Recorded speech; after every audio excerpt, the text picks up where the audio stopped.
કે હાઉસિંગથી કેટલો ફરક પડે છે એના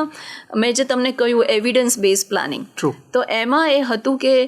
હાઉસિંગ સેક્ટર એવું છે કે એમાં ડાયરેક્ટ, ઇનડાયરેક્ટ અને ઇન્ડ્યુસ્ડ એટલું બધું એમ્પ્લોયમેન્ટ જનરેટ થાય છે અને ઇકોનોમીને એટલું બૂસ્ટ મળે છે. તો ઇકોનોમીની વાત થઈ, પણ જે પરિવારને હાઉસિંગ મળે છે એનું સ્વાસ્થ્ય સુધરી જાય છે પરિવારનું, પછી એના બાળકોનું એજ્યુકેશન સુધરી જાય છે, એમનું સેનિટેશન સુધરી જાય છે અને ઓવરઓલ નેબરહુડ સુધરી જાય છે. હોલિસ્ટિક ડેવલપમેન્ટની જે વાત છે બિલકુલ. એટલે મને થયું કે તો પોલિસીમાં આ બધું જ આવી જવું જોઈએ.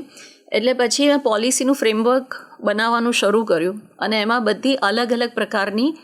દરેક પ્રકારની પોલિસી, એટલે રીડેવલપમેન્ટની પોલિસી, અફોર્ડેબલ હાઉસિંગની પોલિસી, સ્લમ રીડેવલપમેન્ટની પોલિસી, આ બધું જ લઈને સિટી રિજ્યુવિનેશનની પોલિસી, આ આખું ફ્રેમવર્ક લઈને હું મોદી સાહેબ પાસે અમે પ્રેઝન્ટ કરવા ગયા